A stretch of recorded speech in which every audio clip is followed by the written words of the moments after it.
Pitchfork-wielding protesters descend on wealthy Hamptons estates. A caravan of protesters, some wielding pitchforks, descended on the Hamptons Wednesday to blast the rich and decry the nation's rising income inequality. More than 100 drivers and about 200 marchers paid a visit to the homes of some of the world's wealthiest people, including ex-New York City Mayor Mike Bloomberg. "Tax the rich, not the poor," the protesters chanted outside Bloomberg's $20 million Southampton mansion, with some calling the failed presidential candidate a looter.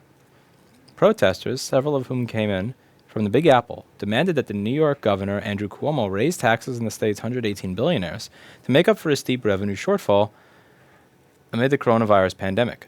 The group is taking issue with Cuomo's pitch to cut 20% in state funding from schools, hospitals, and housing agencies. They noted that while the virus outbreak has deeply impacted low-income people and communities of color, the wealth of U.S. billionaires has surged. "Enough is enough. It's time for New York State to raise taxes on the rich instead of cutting services for working people," said Alice Nascimento, Director of Policy and Research for New York Communities for Change, which helped organize the action. Organizers also included the New York Taxi Workers Alliance, with about 40 medallion cabs taking part. The cabbies were already in debt crisis before the virus emerged and have been hit hard by the pandemic. You know, if the cabs would stop opening their window before letting me in and asking where I'm going and then locking the door and driving away when I say that I'm going to Bed-Stuy, maybe there'd be less of that. I don't have a lot of sympathy for the yellow cabs. And when people say that, like, you know, Uber and Lyft are destroying the yellow taxis, like the amount of times that I've had someone say, "Where are you going?" And then I go Bed-Stuy, and they go, "No," they just drive away and lock their doors. No sympathy for you. But to continue, they led a chant of "No more suicides, no more bankruptcies" at one point during the march. Members of the... I'm going to mispronounce that, so I'm just not going to say it because I'm going to mispronounce it, and it's going to be bad. Members of this Indian nation also took part in the protest, including Rebecca Genia, who said in a statement, "Billionaires take our land to build golf courses and mansions, profit off from the ravages of coronavirus, and exploit our labor. It's clear the real looters in New York are the billionaires, and it's time to make them pay their fair share so we can all thrive." The group also stopped by mansions owned by Blackstone CEO Stephen Schwarzman and real estate developer Stephen Ross, and a plan to visit the estate of investor and hedge fund manager Daniel Loeb. Billionaires are experts in social distancing, Nascimento told the Post. They've chosen to live in their own world and are separate from the realities of everyday people and to the people whose lives they have a tremendous impact on. Taking the protest to the wealthy enclaves shows that we are here, we are affected, we're not going to stand down, we're going to make sure our voices are heard. And this is one of the things where when I've said that I kind of like want to leave the New York City area, even if I were to leave like this area and go somewhere else, like a suburb nearby, you're never really going to get away from the from this, really. Like there's people marching by with pitchforks and all that kind of stuff. Even if it's a plastic pitchfork, all that stuff. And I get it. One of the things I've said is that rich people are really bad at doing PR for their own image and making, because one of the things of being a billionaire is you're a ridiculous minority. You gotta make some effort. If large groups of people intensely dislike you, and do things like what happened to Jeff Bezos and put guillotines outside of their home, you really gotta put some effort in to make it seem like that's not what should be happening. And like I remember when Jeff Bezos and Amazon took over Whole Foods, some benefits at Whole Foods were cut. And it's just stuff like that where when you see that we live in a time, regardless of what your internal politics are, I'm just talking from a practical sense, when you see that there are democratic socialists getting elected to positions in Congress and local and city council and so on and so forth all across the country, you may not want to do that because, again, the guillotine thing and all of that. That being said, one of the things that is really, when people say they're mad at Andrew Cuomo for not taxing the billionaires more and cutting the state budget, is that it's one thing if you do it at the federal level, because if you do it at the federal level, so long as you live in America, then you're being taxed more. But you can't really do this stuff at the state level, because in New York City, the amount of taxes that are paid by the people who are wealthy already are fairly high. They're higher than they would be virtually anywhere else in the country. And at some point, the billionaires in this area are going to say, well, okay, I can just go 200 miles in that direction and avoid this. And they have the ability to do that. Because that's the thing. If you raise taxes in the United States, the likelihood of people actually leaving the country, an argument can be made there, but I'd say probably not. But the argument for people leaving New York City is actually, why not? Many of the things that New York is known for, all The bars, the shows, the small shops, all that stuff, it's all gone.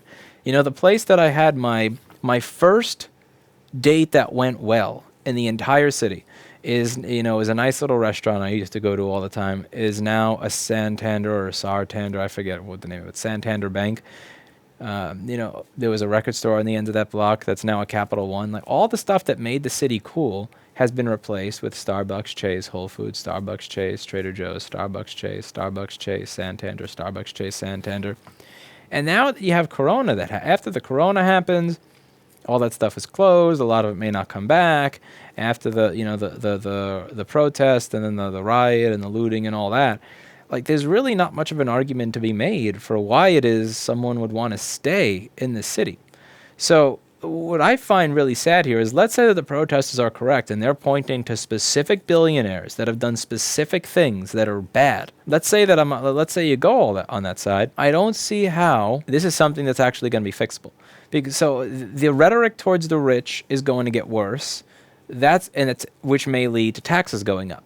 That's going to lead to them leaving. Them leaving means the few people that are left are going to have now the budget's even worse. Now we have to tax them even more, which is then going to lead to more people leaving, more budget cuts, more protests, more taxes, people leaving. And it's going to be like this little god-awful vicious circle. And it's one of those things where I do wonder, do I want to be around for that? Is this going to be the place that I want to live once that occurs? But the thing is, people tend to go all one way or all the other with this. It's all envy. These people are all crazy. There's nothing. The rich earned everything, and I mean, there's a lot of stuff that people do that is really underhanded and disgusting that allows them to become rich. And then there are people that say, all these people are clearly bad, every single one, last one of them. And there are lots of people that have actually earned a lot of their money, and, they weren't rent seekers. They genuinely added value to society in a fair way. That's not the point. I'm not even trying to get into that debate here. But, there's this, I forget this one movie in 2010 about the financial crisis. It's a pretty good one because he caught a lot of people pretty scared about everything that was going on. What was the name of that? Yeah, Inside Job. That was a good one. Like, when you say somebody, I know it's partisan, but just when you see that movie, The Inside Job, and you see some of the interviews, and you see the people sweating when they get asked certain questions, it makes you just want to throw shit through your television and pray that it comes out through the other end and hits that person right in the face. But I'm not even going to get into that. I'm not even going to get into the back and forth about that whole debate. The point here that makes me sad is, it doesn't matter what side of this you're on. It doesn't matter if you're one of those people saying, they're all fuck the communist protesters, or if you're one of those people saying, put all the rich in a guillotine. None of that shit really matters here for me. What matters, America's screwed. I don't know. I think New York. I don't think America's screwed. But what matters here is that all these individuals, when they see that people are marching past their places with the pitchforks and all that, and it's like, well, there's not as much to do here as there used to be, and it's going to cost more to live here, and everybody here seems to hate us, Huntsville, Alabama, Fort Lauderdale. You look around the country, and you really... It's not even the fact that the places are cheaper, because once you make as much money as these people make, it does. Like, once you're a billionaire, how much you're taxed, I really don't think that fucking matters to you anymore. Like, once you're worth $8 billion or $7 billion, I really don't think it matters to you anymore. But what matters is, what are you surrounded by? And if like this, I don't see the case where these people are going to be staying. And I don't see how, if you increase those taxes at the state level more than they are, when New York City is pretty up there in the taxes, I don't see how this doesn't result in people leaving, going somewhere else, and then the people left behind being more and more screwed. Because you have to think about this. The people that are in the best position to say, fuck it, let me just move somewhere else, are the people who are rich. The people who are on not the best financial footing, those are the people that are stuck. Because they're the people where, let's say if your rent is $1,600 and you make $1,750 or $1,800 a month, there's a real razor thin wire that you have there. There's a very, very, very you can't afford to move, because if you move and you find a place, but there's a blip, or you got to pay to reset up the place you live in, or you have a gap in work for 8 days, you're fucked because you're on this little treadmill. I've been on that treadmill before, and the moment that you stop running, it tosses you right off the treadmill. The people that are broke, they're going to stay. Even though it's expensive here, they have come up with a situation for themselves that allows them to live. They've come up with something that allows them to make the money that they need to make to be here. So even like if your rent somewhere else is 900, but you don't have a job, you're actually worse off than someone whose rent is 1600, but they have a support system. They know how much they're going to make from their job. They know that there is a chance of them, maybe getting this side hustle opportunity from a neighbor or something in the next 2 to 6 months. Those people are kind of stuck here in a way that the people who are billionaires or multimillionaires are not. If you're worth 20 million or 70 million or 100 million, getting up and moving to a place somewhere else in Fort Lauderdale or Huntsville, Alabama or Lexington, Kentucky or Brookfield, Wisconsin or going wherever the hell you want to go, it's pretty easy to you. You can hire movers, you can hire a person to judge houses based on criteria, so you don't even have to go into them. You don't even have to walk into them to see what it is you like. All that shit is going to be done. It's going to be easy as hell for them. The cost of moving, the friction is very low. So Cuomo is in an interesting spot here because no matter what he does, he's going to be hated. And I say this as someone who has, I'm one of the original Cuomo haters. Watch every interview that Larry Sharp's done. He goes over the downsides of Cuomo very, very well. But, Cuomo's kind of fucked regardless of what he does here. Because if he doesn't raise taxes, then the pitchforks are going to come for him. But if he does raise taxes, then reality is going to set in, which is that those people will go to another state. Because you have to understand, New York City doesn't have anything going for it that justifies it being so expensive. It's not like there's a luxury here that's not available in other states. When you go to other states, it's cleaner. That when you go to other states, the people in other states are actually nicer to you. It's not just the fact, it's not even just the surroundings. When you go outside of New York City or New York State or Long Island, people are actually friendly to you. I'm never going to forget this thing. I'm just walking into this place while I was on the way to around Allentown, Pennsylvania, and I walk into this gas station convenience shop, and someone looks at me and says, and says hi. And I thought, the first thing I immediately did is I took my left hand and I went for my wallet because I thought, her boyfriend's pickpocketing me or something. Because that when someone just randomly smiles at you and says hi, and where I live, that the first thing that comes into my head is somebody's trying to rob me. So I go and I check and I said hi. And she says, which one of these should I get? And I said, I think you should get this one. It's healthy and it's a good flavor.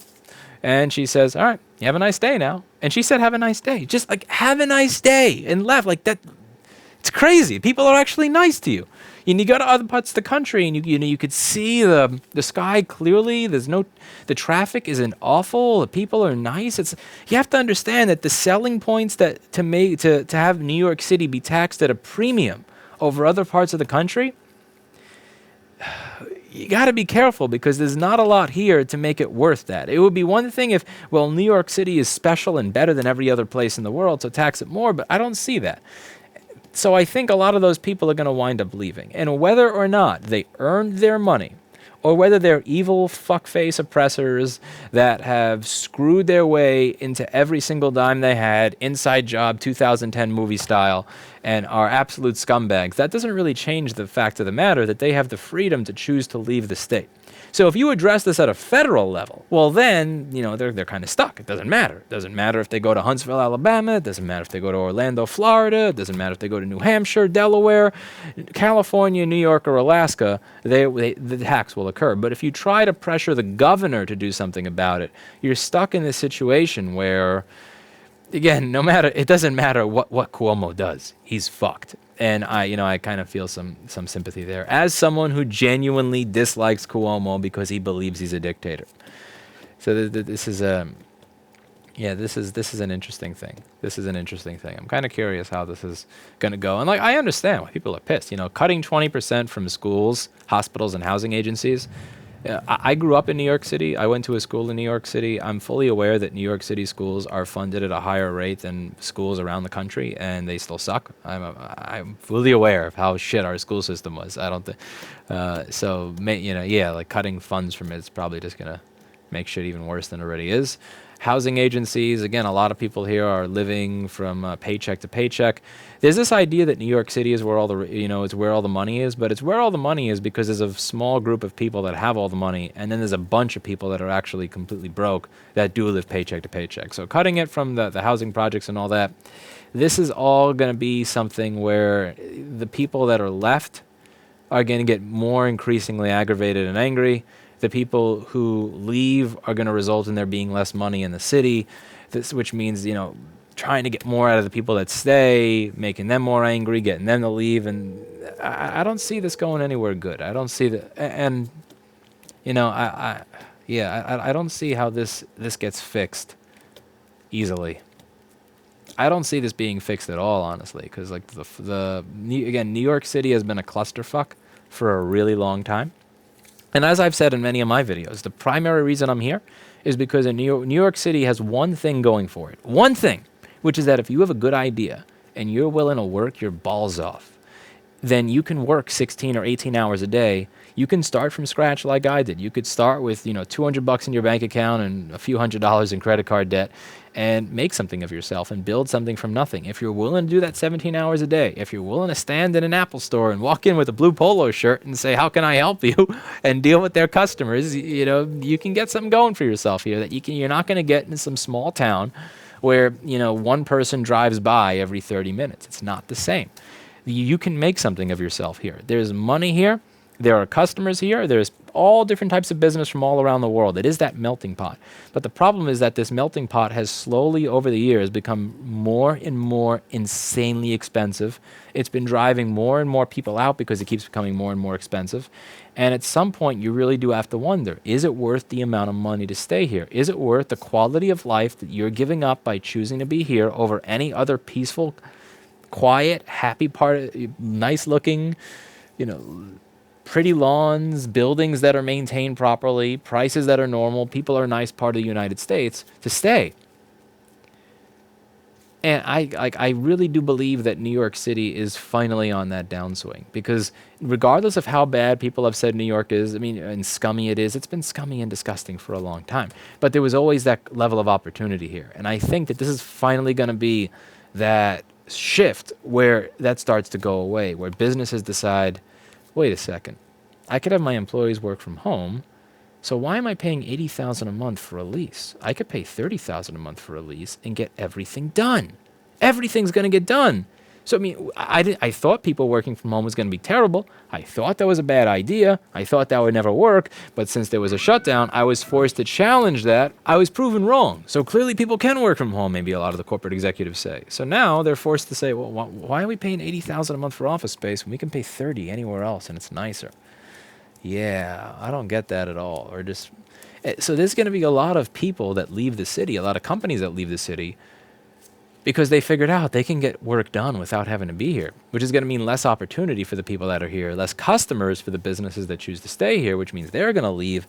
I really do think that New York City is going to be on the downswing. And the thing that's sad here is I'm not saying I have a solution for any of this.